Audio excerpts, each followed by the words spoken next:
Hi. Make sure I'm not frozen. Am I moving? Hi. I have had so much fun thinking about what to say about this subject because it goes deep, deep, deep with me. And I'm going to guess with a lot of women, maybe men too, but I think this subject, let's just dive in. So I want to ask you is do you think that putting yourself last is the holy choice? The way to prove that you're a good person? And can we love others more than we love ourselves? And how can we put ourselves first without feeling guilty?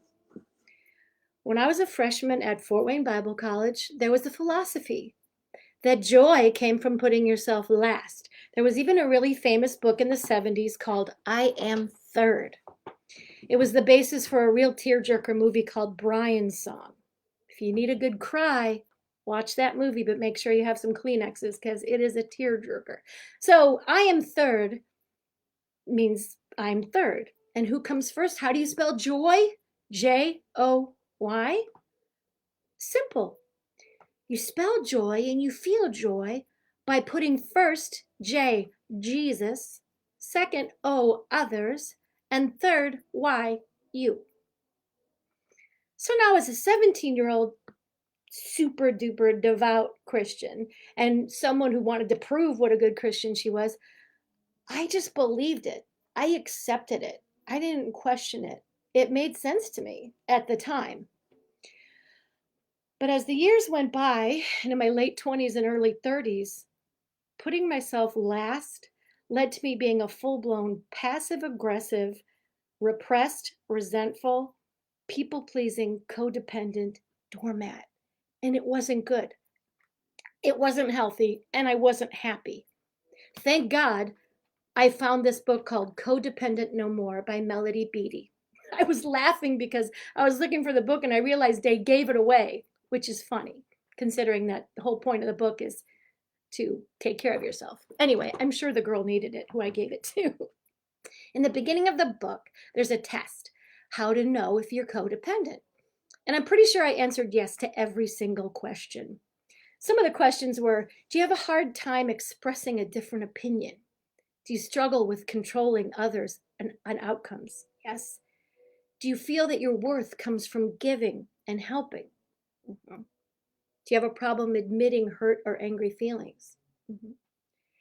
Do you have trouble detaching from other people's problems? Do you struggle secretly with resentment and feeling invisible? Mm-hmm.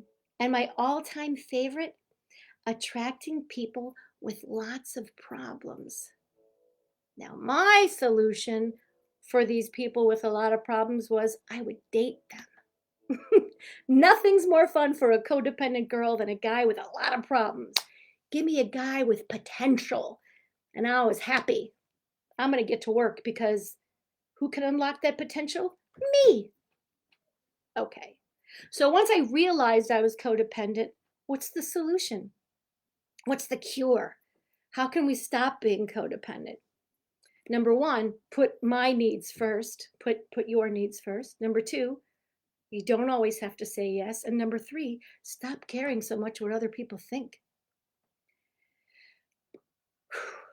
It's so interesting to look at what the Bible says or what Jesus said in a more deep and thoughtful way.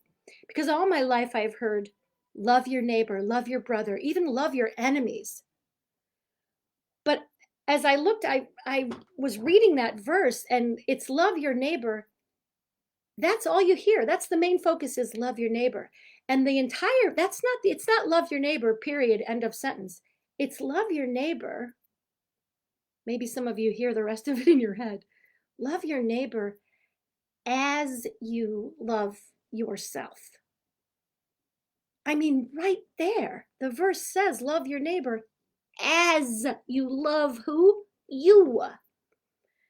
Ilana Van Zandt, also one of my favorite teachers, she's hilarious. She goes so far to say that how you treat yourself is how you treat God, because you are the representative of God in your life.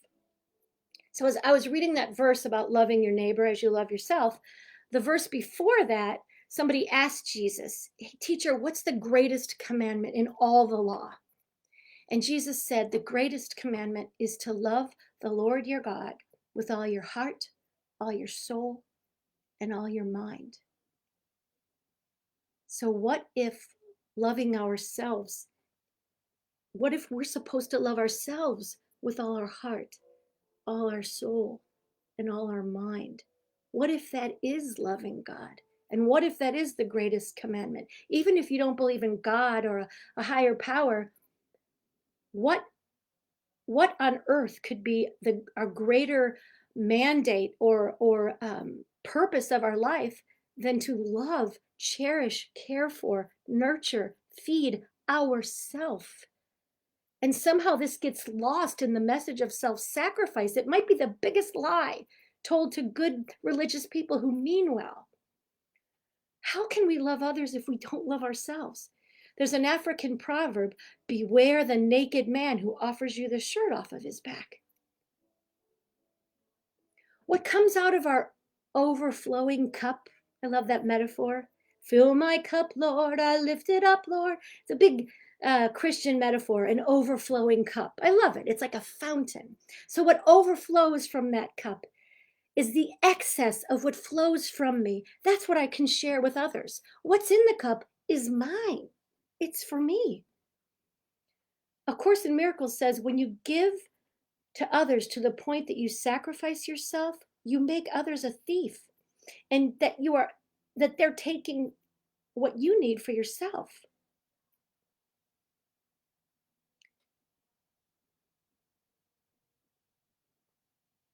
You know, Henry David Thoreau said that most men, most people, I'm going to say most, Henry David Thoreau said men, I say people, most people live lives of quiet desperation.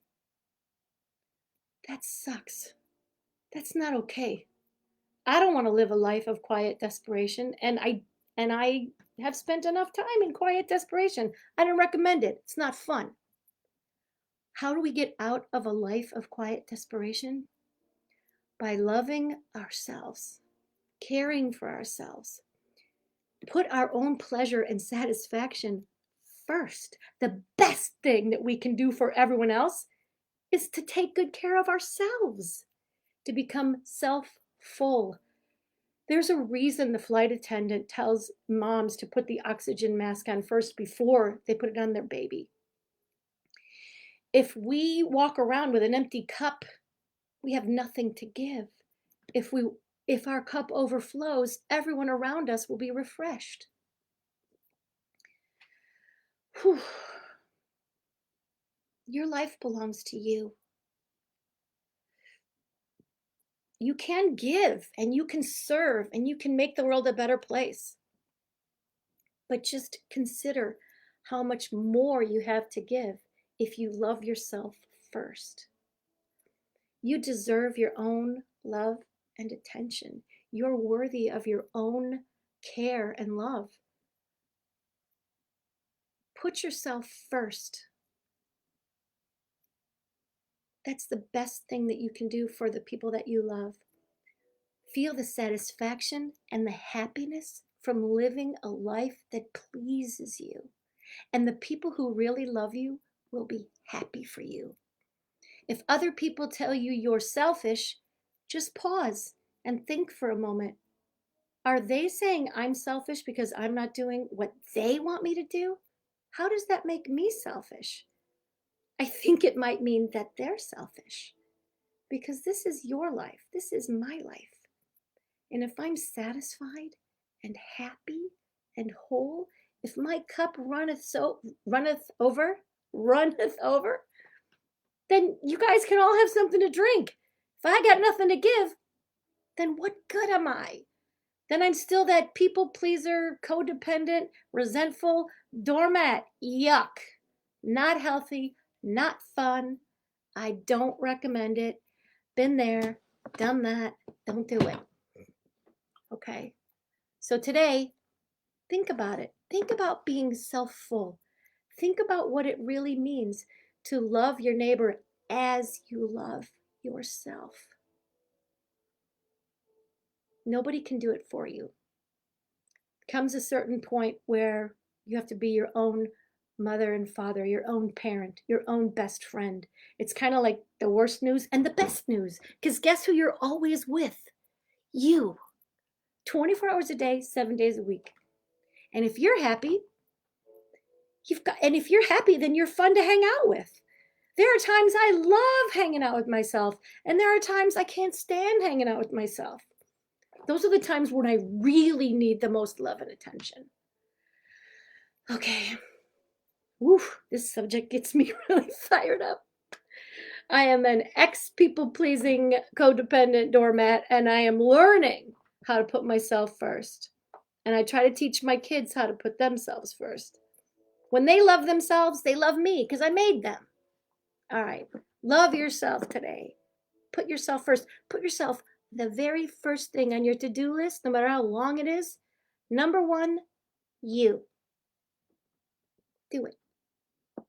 Do it for yourself and do it for the world. You'll have more to give when you put yourself first and take really good care of yourself. Okay. Take care.